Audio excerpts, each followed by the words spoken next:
Hello darlings, put the kettle on, we've got some juicy gossip to talk about. Basically, it's the Diablo 4 quarterly update. If you can't be bothered to sift through all that news and information, then I will digest it down for you in a nice tasty format. So to get everyone up to speed, basically Diablo has announced that they're doing number 4, and they have been giving us drips and drabs of information periodically. The last major update that we had was the announcement of the new Rogue class, which you got to watch at the BlizzCon. If you have not watched that video, I highly recommend you check it out because it is very, very good as usual. They did an amazing trailer and the class looks awesome. Anyway, this update isn't about new characters or abilities or even storyline. This is all about art. And if you want the world's shortest summary of what they actually talked about, they are basically going, yeah, art is really important. We want the characters to look dark and gritty and gungy as possible, and we've used all this new tech to do it. Anyway, the news breakdown basically focused on 3 main things. This is basically player characters, monsters, and your allies. And the opening chapter basically goes on to describe that the world wouldn't look Diablo if it wasn't dark, grungy, and the spell effects looked amazing and zinging, and you felt like an awesome badass as you used them. And to be fair, this is completely true. No Diablo game would be quite the same if it didn't have that dark, grungy, chaotic look to it, and spells blowing up thousands of enemies in one go. The other thing that Mr. Barriga highlighted that they wanted more player customization this round. So if you've played Diablo 2 or 3, apart from the gear, all your barbarians kind of look very similar to each other. This is no longer the case. They want you to be able to customize your character in a way that identifies you from your mate's character. And it's no surprising that they're going down this direction. I feel that they've learned a lot from the Korean MMOs. If you have a look at things like Black Desert Online or even Lost Ark, which is coming out, the customization is phenomenal. There are people who will just sit there making beautiful preset characters for you to use. Anyway, Mr. Barriga then finished off his chunk and enter in Mr. John Mueller, who, if you don't know who he is the art director for Diablo 4. And this is basically a bit of a long-winded piece, but there are 2 main takeaways from his first section. Number 1 is that they didn't want to put any limitations on Diablo 4. They wanted to create these amazing, beautiful characters, and there was no precedent for limited technology. If they could do it, they will do it. And if they have to throw out work, etc., then they would do it. Which is absolutely great because it would be awesome if Diablo 4 really did push the envelope in terms of ARPGs. And the other emphasis they wanted to put on is on how realistic Diablo 4 is. So they said they want things to be realistic, but not so realistic that it's actually almost viscerally the same as real life. They want it to have like a handcrafted look to it. And I guess that's just a fancy way of them saying that they want it to have a certain stylism so that when you look at it, you know that it is like a Blizzard product or it has kind of that certain feel to it. You know, the same way kind of Jet Set Radio was kind of, it had a feel because it was done in a cell shaded manner, but it, movement still looked fairly realistic. Or if you have a look at like DC comics these days or some of the more latest Batman comics, then they've got a very real feel to them, but they don't look like it's so real that you're like, oh, is that happening now? Someone recording that with a camera. So that was the first section he mentioned. And then talking about the technology again, they basically said that because they wanted this emphasis on realism, they basically had to scrap all their engines and restart over and build brand new rendering tools. And they went out and hired this A-team of riggers and artists and developers and have produced apparently something really cool. And we'll have a look at some of the videos later, but I gotta say it does look very impressive. He then moved on and started to talk about the first features that we would see, or at least features in terms of character customization, and introduced the term known as the lair. And the lair scene, basically, it was a barbarian sat in kind of this, deserty marketplace, and he's saying that this is where characters will be able to customize themselves and put their new wardrobe items on, which also kind of suggests that there will be customization options, maybe outside of armor. At least that's what I took away from it, because in Diablo 3 there was a very strong transmog system, but maybe in this implementation we'll actually see skins, etc., that are completely separate to kind of like the stuff that increases your stats, etc. This is also the first mention, and we'll get onto this a little bit later on, about the customization of colors and your armors on your character. He also then went on to confirm, which was, I think, a few people's suspicion in the first place, is that the new cutscenes that we're seeing are actually from in-game, that they have this high-fidelity cinematic look to them. And back in the day, a lot of you, I'm sure, used to remember some of the really, really advanced, beautiful CGI movies of, just Blizzard games overall. But now, I think, Warcraft started doing it recently, but the WoW engine is, very, very old, and kind of, even though they did a good job touching it up, it still does look a bit naff.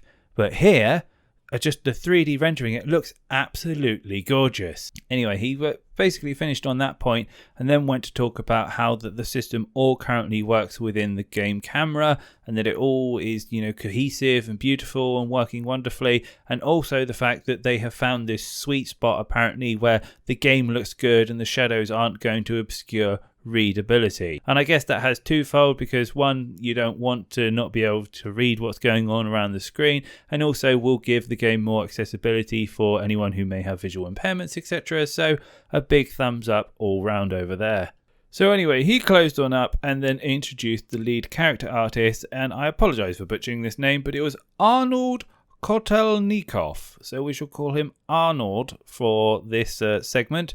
But yes, he is the lead character artist, and basically described the following. And basically started off talking about some of the extra customization that you get in the game that we've seen before. So you've got typical things like hair, you've got beards, you've got jewelry, you've got makeup, there's body markings, there's tattoos, and there's a whole sort of other plethora of things that you can customize on your characters. He also went on to mention that these are shared between different classes. So it's not always going to be the barbarian who has, a right nose ring.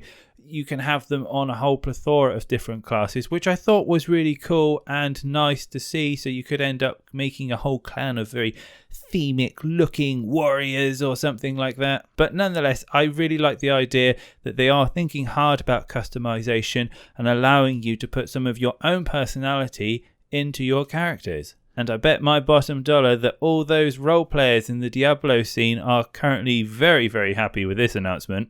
Anyway, so we're going to move on. He starts talking about the die system, which we mentioned earlier.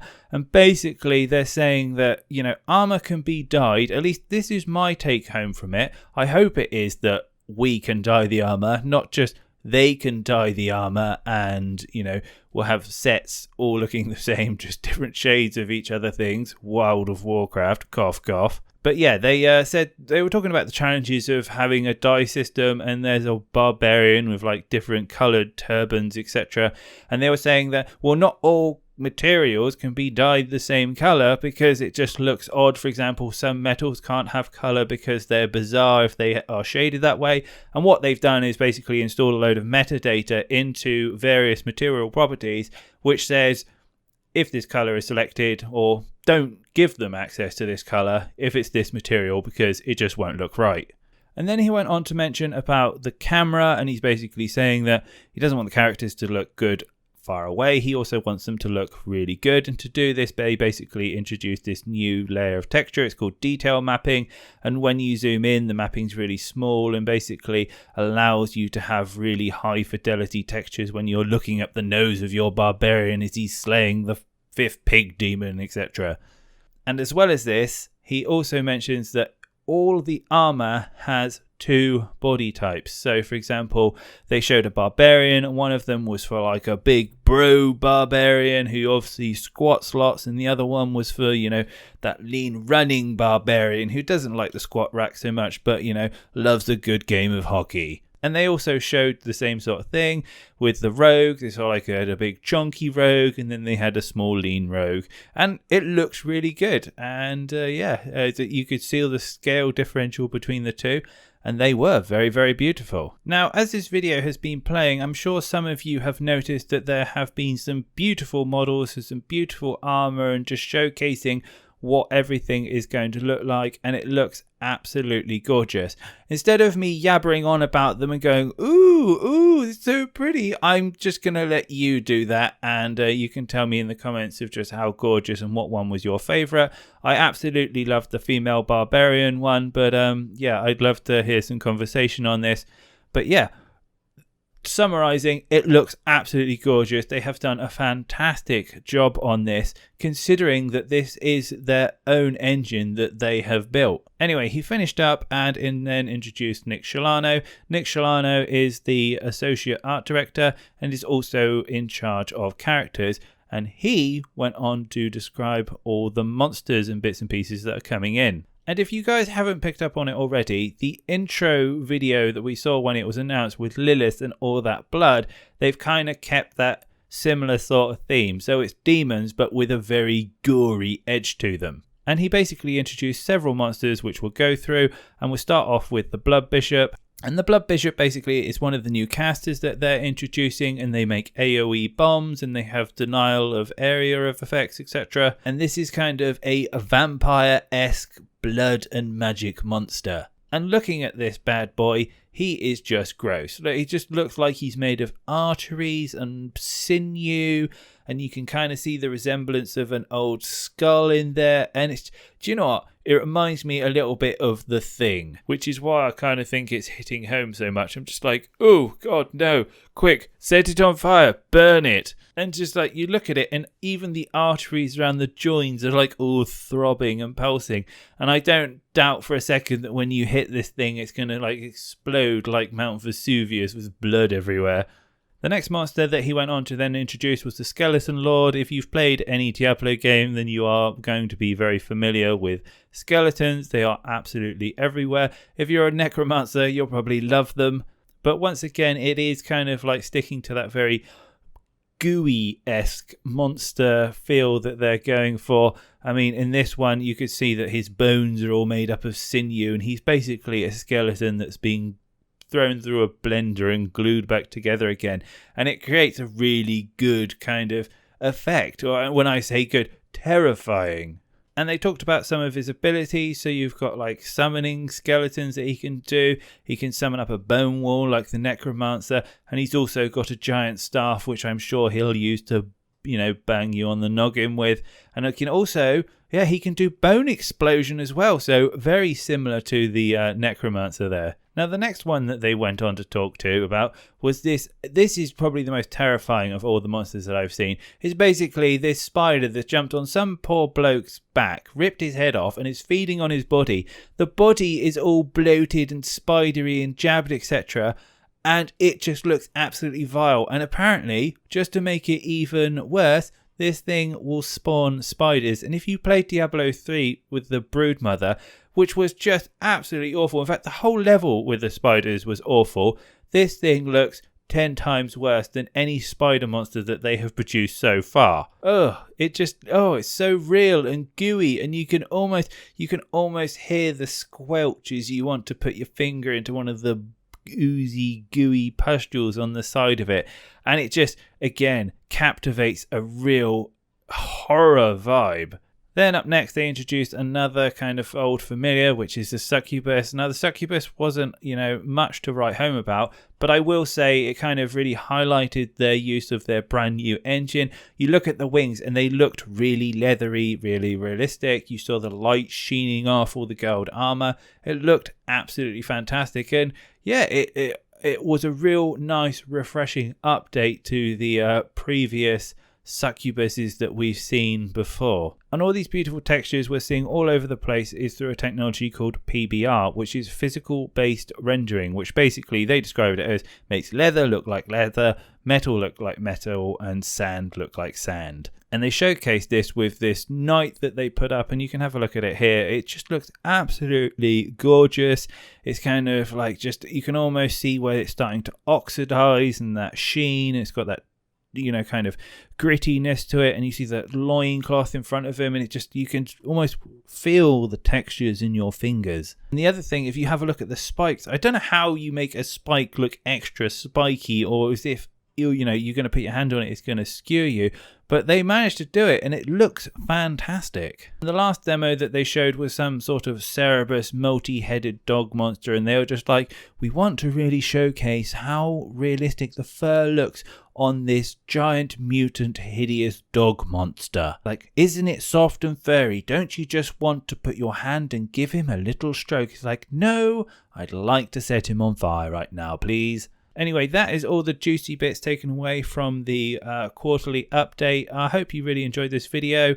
If I have any more information on Diablo 4, I will put it up as soon as I possibly can because it looks really, really good.